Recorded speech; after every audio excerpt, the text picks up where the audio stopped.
Hello everyone and welcome into Coach Craig Sports. This is the CFL DFS video for week number 5. If you're joining me for the very first time, first of all, welcome in. Second of all, this is how today's video will be structured. We're going through my sheet, talking through it pretty quickly this week. I haven't been feeling the greatest, so I'm going to try to keep this video as short and sweet and simple as possible. I'm still probably going to have to do a lot of edits to it just because of how I've been feeling lately, but go through each player that seems relevant for this slate. Talk about whether or not they are a GPP option, cash game option, pay down option in terms of GPP, or like a dart throw. This sheet is also going to be up on my Patreon page. Will be updated as we do get more news throughout the week, obviously with the CFL being staggered games between different days. But this is what we do have for the sheet for this week overall. So for the Rough Riders, Trevor Harris is on the 6-game injury list, and he's expected to miss at least 6 weeks with his knee injury. So Shea Patterson's going to be the starter at quarterback, $6,800. Pay down option if you want to go there. I would definitely be underweight to the field on him, though. Has a little bit of rushing upside, but just not that great overall, although the options behind him probably not that good either way. Either I'm not a big fan of Jack Cohen. And then Eric Burry just signed off the street this week at $6,500. Does have some rushing upside if he would ever get in there, though. So probably going to rely a little bit more on the running game this week. AJ Alouette, $8,900 GPP option if you want to get there, probably in line with the field on him. And then Thomas Bertrand Hudson behind him. He's going to be out this week due to head injury. Frankie Hickson was elevated from the practice squad, but he's not on DraftKings. And then Bruno Labelle at fullback, kind of one of the two fullbacks for them, listed as questionable due to a quad injury that did pop up late in practice this week, and he's technically listed as a game time decision, although he is on that depth chart. Moving down to wide receiver, the biggest news for them this week is that Sean Bain Jr. is out this week due to personal reasons, so obviously they'll be without one of their best wide receivers, although they do have a very talented wide receiver room. Keyshawn Johnson will be active this week. He's been a healthy scratch the last couple weeks. But mainly, looking at Aju is kind of a pay-down option if you want to get there, kind of in line with the field. Samuel Emilus, another pay-down option, kind of in line with the field at $4,300. Keon Schaefer-Baker, $5,400 GPP option if you want to get there. Probably going to be in line with the field on him, maybe slightly overweight to the field. And then I have Jared Stearns listed as a cash game option at $4,100.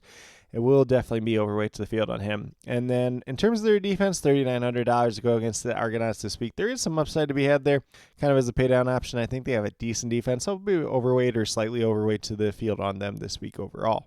Moving down to the Toronto Argonauts. Quarterback, we got Cameron Dukes, $9,900. Had his comeback down to earth game last week. If you want to go out there and play him as a GPP, you can do that. I'm just going to be underweight to him this week overall. And then Kadeem Carey at running back, GPP option, probably going to be in line with the field on him once again this week. And then in terms of the wide receivers, they're really spreading the ball around still, so not too much to be said here. Obviously DeJuan Brissett, David Unger III, and Kevin Midle all still on the injured list.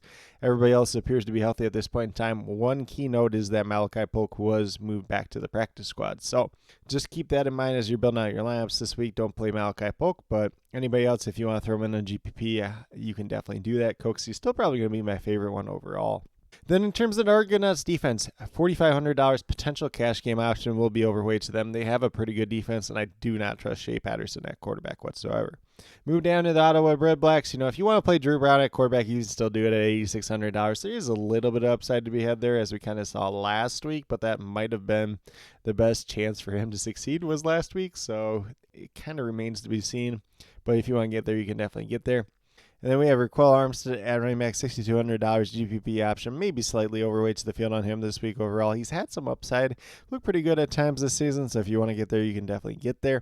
I do believe I saw them have a note on Kylan Hill. I'm not sure if he got moved up to the game roster or kicked off the practice squad, essentially, because it was kind of a little sketchy on the CFL transaction website. We'll look a little bit more into that and leave a comment down below, though. And then in terms of the receivers, once again, it's pretty similar to last week. Justin Hardy, GPP option at $9,300 will be overweight to him. And then Braylon Addison is a paydown option at $2,700, slightly overweight to him. Not a big Jalen Ackland guy myself personally. You'll have some good games there. You'll have some pretty mediocre games most of the time. And then Dominique Grimes, just underweight to the field on him. Once again, at $7,900. Really hasn't done too much this season. Once again, Nick Martiner is not listed on DraftKings, and everybody else is not really too interested in just in general. In terms of that Redblacks defense, they go against the Winnipeg Blue Bombers this week, $4,000 GPP option, and I'm maybe slightly overweight to them this week overall. It's a decent matchup. Zach Collaros is listed as questionable for the Blue Bombers, so you might see Chris Servler out there, quarterback. Otherwise, you're seeing a banged up Zach Collaros, so should be a pretty favorable matchup, although I still don't think this Redblacks defense is very good at all. And then we move down to the Winnipeg Blue Bombers with Zach Collaros at quarterback. If he plays, you could throw him out there, but I still won't be that excited because he hasn't been very good this year. However, if Chris Servler starts at $9,100, a little bit of upside to be had there. He is that mobile threat. Not a great thrower of the football, but, still has some upside there just from that rushing perspective. So GPP, if he's ultimately listed as the starter, probably be in line with the field on him overall. Brady Oliveira, $9,500, was overweight to him last week, but didn't really pay off in that regard. GPP option if you want to get there, probably going to be in line with the field this week, though. Chris Ike has been elevated back to the game roster. Last week he was on the practice squad roster, so just a note there at the very least. And then in terms of the receivers, he still kind of got all the same guys hurt. Jeremy Murphy, who was elevated from the practice squad last week, didn't practice on Tuesday, was full on Wednesday due to hip injury. Technically, this is questionable, but should probably be good to go. Mainly just really interested in Nick Dominski and Drew Wolters-Iski once again. Slightly overweight on the field to Nick Dominski as a GPP option at $8,900. And then Drew Wolters-Iski, $4,200. Yeah, GPP pay down option overweight to the field on him. If you want to take a shot on like a Kevin's Clerkus or, Ontario Wilson or, Josh Johnson, you can definitely do that. But not making too many stands there. I did have Kevin's Clerkus as kind of a pay down option if you want to get there, but I don't expect much ownership going to those three guys just in general. And then in terms of that Blue Bombers defense, really underperformed so far to start the year, $4,200 GPP option if you want to get there. Probably going to be in line with the field on them ultimately this week. And then we move down to the Calgary Stampeders with Jake Maier at quarterback, $8,700. I have GPP with a question mark behind him. Kind of underweight to the field on him this week all overall, but not a bad price tag. So there's some upside to be had there just in general. And then we move down to running back with Dedrick Mills, $7,500. I think he's a GPP option if you really want to get there. Going against the Alouettes this week, it's going to be a little bit tougher matchup for him just in general, but there is still some opportunities to be had there. So probably a GPP option, and I'll probably be a little bit underweight to him as opposed to the field. And then in terms of the wide receiver options, pretty similar to what we've seen most of this year. So Reggie Begelton, GPP option, slightly overweight to the field. He did have a 14-target game last week. Cam Eccles-Looper, a GPP option there in line with the field probably. He was a little bit limited in practice this week due to calf injury, but should be good to go. And then Mark and Michelle, $4,400 pay down option will be overweight to the field on him. Had a really, really strong week last week, and I think it's going to probably continue once again. And then if you want to go to Clark Barnes as a pay down option, would be in line with the field on him as well. In terms of that Calgary Stampeders defense, $3,500 GPP pay down option against the Alouettes. If you really want to get there, you can definitely get there. Probably in line with the field on them overall. Maybe it's a bounce back down to earth game for this Alouettes team, although we haven't really seen too much of that or too many signs of that to be had so far this season. For the Alouettes, we have Cody Fajardo at quarterback, GPP option, probably in line with the field on him overall this week. Can't really say too much there. He's a pretty fair price tag at $9,600 at this point in time. Walter Fletcher, running back, $6,500. GPP option probably going to be in line with the field, but I would not be surprised if he has a little bit of a bounce back week this week whatsoever. And then in terms of the receiving options, Tyson Philpott's been solid all season, $6,500. GPP, I have him listed as here. If you want to roll him out in cash, you feel free to do so as well. Overweight to the field on him once again. And then Julian Grant behind him, $7,500. GPP option if you want to get there, but underweight to the field on him once again this week. And then Reggie White Jr., $2,700. I got cash with a question mark behind it. He's been pretty good since he's been back, but will be slightly overweight to the field on him overall. Was very surprised at his ownership last week. I thought it was going to be a lot more with him still being min-priced and the big week one, or his week one, I should say. But that was not the case. And then Cole Speaker, who had the really strong week last week, $3,500. Pay on option if you want to get there. Probably going to be in line with the field. We'll see where the field ultimately does end up on him this week overall.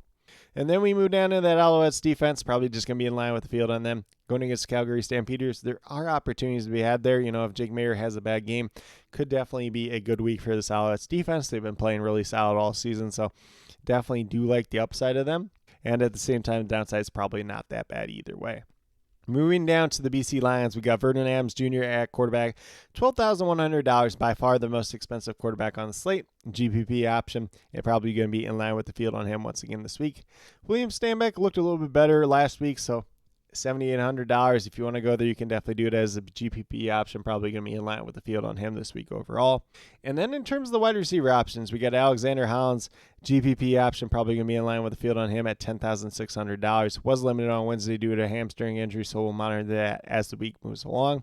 Justin McKinnis behind him, $6,400. GPP option was in line with the field on him once again this week. And then, kind of the pay down options. So Javon Catoy, Aiden Eberhart, and Stanley Berryhill, probably going to be in line with the field on most of them. And, you can just take a shot on any of them if you really want to. And then Tahiti is the mint price. He hasn't really done anything for them this season, but did not practice on Wednesday due to knee injury. In terms of that BC Lions defense, $4,400. GPP option probably in line with the field. There is obviously some upside to be had against the Tiger Cats, but Lions defense hasn't been as good as we probably would have expected to start off the year. And then we move down to that Tiger Cats team. Bo Levi Mitchell at quarterback, $9,200. GPP option, maybe slightly overweight to the field on him this week. He's been doing really well to start off the year. And then at running back, we got James Butler here still at $9,600. We'll see if he plays or not. He was limited on Wednesday due to that head injury, which I believe was a concussion. If he's unable to go, then we'll look at Greg Bell. As I thought last week, Greg Bell and Leetry would probably split it a little bit more, but Greg Bell really did get the bulk load of it, and then Leetry just did kind of get those goal line touches. Another notable note for them is that James Tuck, the fullback, $2,500, did not practice on Wednesday due to hamstring injury. He's been involved in the passing game at times this year, but not anybody that we're really looking at playing. Shamar Bridges at $5,300, cash game option. Once again, will be slightly overweight to the field on him. And then Stephen Dunbar Jr., $4,900, GPP option in line with the field on him once again. And then Keandre Smith at $4,800. GPP option, probably going to be in line with the field on him once again this week. I do like his upside, but we did see a little bit of his downside last week overall. And then last week, we saw the big breakout performance from Tim White, $10,000 GPP option in line with the field. There is some upside or some extra upside with him this week. So last week he was used as a lot as the returner later on in that game. I believe it's Lawrence Wood as their normal return guy, kind of a defensive back. He did get injured in that game. I believe was listed as a limited participant practice on Wednesday, so we'll monitor that situation. But if he's unable to go, could be a good upside spot for Tim White just in general. And, it's probably the first time that I really wanted to play him overall this year. I think one of the weeks I did really want to play him as kind of a sneaky GPP option if his ownership was down. It was the game that he has like 6 targets and 0 catches, though, unfortunately. And then in terms of that Tiger Cats defense, I'm just going to be underweight to the field on them, not playing them whatsoever against the BC Lions. And then the Edmonton Elks are the lone team on the bye this week. So that's essentially what I have for the quick little rundown for CFL DFS for week number 5.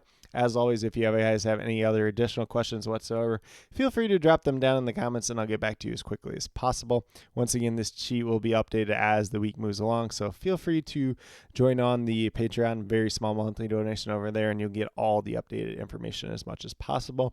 I will be listing all the depth charts down on the comment section of this video as well as on Patreon as well, so definitely on the lookout for that. But with that being said, if you are brand new to my channel, checking out for the very first time, or have yet to subscribe, please consider doing so. Definitely would appreciate it. Helps to build the community that we're trying to build here at Coach Greg Sports, which is one that's truly for you, the viewers. Helping you with your DFS. Right now we have MLB DFS in terms of the core pick videos Monday through Friday.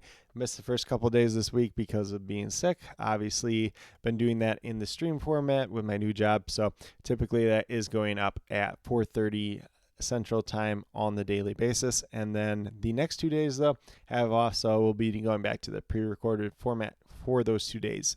But once again, starting next Monday again, we'll be going back to the afternoon stream. And then I do have this CFL DFS video dropping once a week, typically on Wednesdays.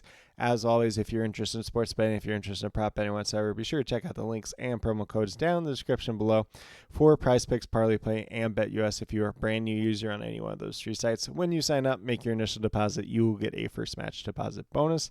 For Prize Picks and Parlay Play, it's a 100% match up to $100. And then for BetUS, it's a 125% match up to $2,500, I do believe. And I did see recently that was on the first 3 deposits now. A lot of great opportunities to be had out there. If you have any other additional questions related to that whatsoever, feel free to reach out to me, whether it's down in the comments or on Twitter at Coach Craig Sport, and be more than happy to help you with that journey as well. But with that being said, that's all that I truly have for this week's video. Definitely do appreciate each and every one of you tuning in. Definitely means a lot to me. I hope that each and every one of you have a great rest of your day, a great weekend overall. If you're celebrating the 4th of July down here in America, then happy 4th of July to you. And if you guys recently celebrated Canada Day up in Canada, happy Canada Day to you as well. Definitely a lot of great holidays going on this week overall. Hopefully you had the chance to kind of remember what they're about and truly enjoy them at the same time. And with that being said, hopefully each and every one of you have some pretty good luck in CFL DFS for week number 5.